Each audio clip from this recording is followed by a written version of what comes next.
Hey, and happy Friday, everyone. Thank you so much for subscribing.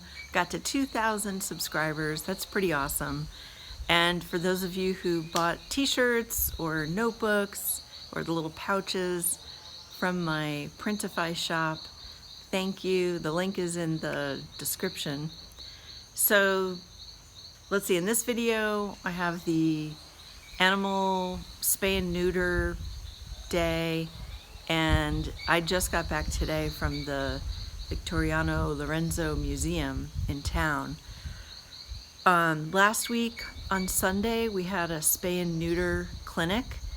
Spay Panama comes out to different locations that contract with them, and they bring the technicians, the tables, the drugs, the equipment, everything.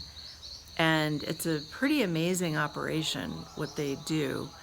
I think there were 200 dogs that they spayed and neutered, and over 150 cats. I volunteered for the afternoon, just from like 1 to 4. And I ended up just bringing some people home after their animals were had surgery. And because a lot of people walk to get to the location in town in Valle, and they come from outer communities, and you can't take a pet on the bus. So this one woman, I'd just gotten back from giving someone a ride in town, and this woman and a young boy were each holding a dog, kind of a bigger dog, medium-sized dog, and the woman just looked tired and hot. And it was toward the end of the day, and I somehow managed to say, you need a ride. So they got in the car with the dogs, and I kind of got an idea of where they lived. And then, and they lived, I'll show you on the map, like it's far. So I asked, did you walk this morning? And she said yes. So they had walked into Valle with their dogs for the spay and neuter clinic. And that just struck me so deeply, the commitment to do that. The time, first of all, then the money. They're low-cost spay and neuter, but still they cost money, and a lot of Panamanian families that live in the countryside might not make that much money. So $30 for each dog, or 25, I think it's 30, that's a good portion of money out of a monthly budget. I'm still thinking about that family, 5 days later. Just the strength, the commitment, the determination that it took, to bring those animals into town. It's a pretty amazing setup. People who've been volunteering for a long time, they go out on Saturday night and will catch some of the street dogs and put them in crates so that they can get spayed and neutered on the following day, and then they're just trap, neuter, and release. So then they're just released back, but at least they won't contribute to having puppies and kittens and more puppies and kittens and puppies and kittens. So anyway, just wanted to fill you in on those details.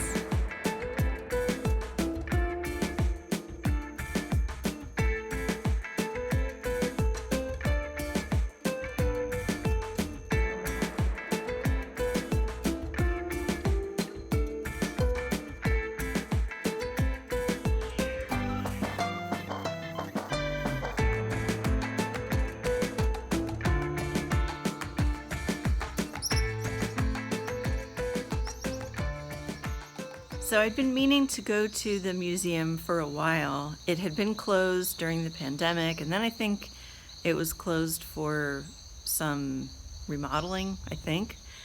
I had a little lunch at Cezanne, the little restaurant right next door. Really good meal. Can't beat that for $4.50. I had a nice little piece of chicken, some rice, beans, a little macaroni salad, and then got to the museum. And I was the only person going through at that time. There's about 5 different rooms with different collections. And I think, forget about the artifacts, the most fascinating thing to me is that the museum and the collection is privately owned, and they're not allowed to say who is the owner. And I just think that is really interesting. The museum opened in 2014, and there's one room that you can't take pictures or film because the pottery artifacts are very valuable. They're dating back to pre-Columbian times, and if people take pictures or video, they can be replicated and possibly, sold counterfeit on the market. Anyway, I'll do a little voiceover of the different areas in the museum, but it was a great, great visit. I highly recommend it. The regular entrance fee is $3.50, and with the Jubilado discount, I paid $1.75. Well worth the price of admission. It's funny because that hut that they're showing as an example of how life was, many years ago, it's actually still kind of common to see structures much like that. Very primitive looking with the thatched roof, a fire going, some fruit hanging from the rafters. Really very simple. So my guide didn't want to be interviewed on camera, but he was a young man. I don't know how old he was because he looked very, very young, but he was very, very knowledgeable about the displays. This first room has the petrified wood that was from some areas as far as Chiriquí province. And that was all from volcanic activity. I love geodes, and I think I actually have a rock that might have a geode inside. I'm going to smash it open and see what happens, because it feels kind of light, and it has some shimmers on the exterior. And I know that at one of the shops in town, they have some geodes for sale. This next fact kind of blew my mind. The sand, the black sand, is magnetic. My personal preference would have been to have known more about the indigenous history rather than the Catholic history. But that said, here's the saint that is designated to my neighborhood of Caña Blanca, the Virgin of Carmen. These are different trapiches. They've been used to get oil from olives and then also the liquid from sugarcane. And this next device was used mainly by women for cocoa and coffee grinding and rice. This is more of the traditional dress and tools that people might use. Here's another blow your mind moment. This is a ceiling mural that was done, I think last year, my guide was telling me. Victoriano Lorenzo was an indigenous man who came to be a prominent leader in the 1,000-Day War in Panama when Panama was separating from Colombia. He died in 1903 at the age of 36, and it's amazing that all these years later, he's just such a well-known and well-respected and influential person in the history of Panama.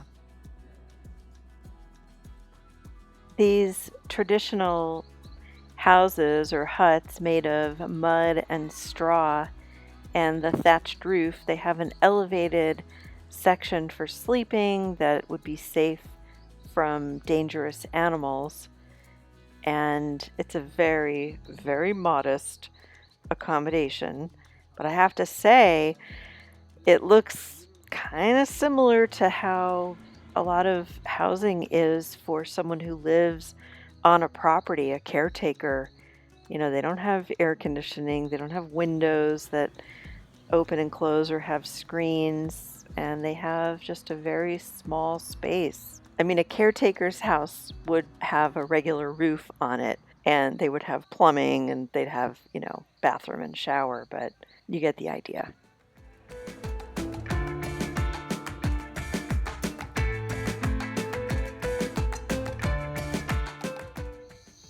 And this one's back. He started hanging around again. He's just kind of worn me down.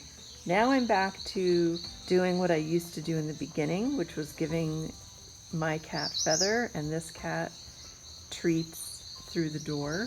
They seem to like the arrangement. I took my trike to the market. I needed to get a pineapple for my Airbnb guest, and I got some fruit for the birds and a papaya for me.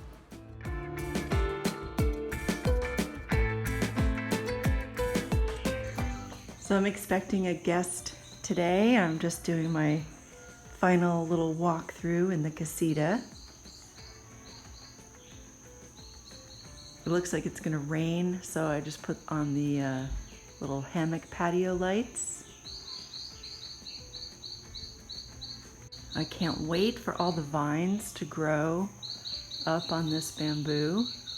I think that's gonna look really nice to have a green wall. Kitchen's all set up.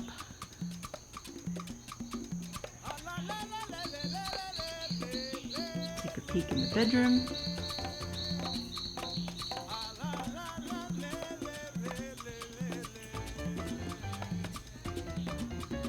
Looks good.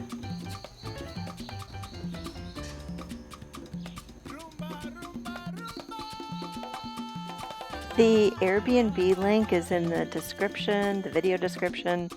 So is the Printify pop-up shop with my t-shirts. That's been really fun to put together.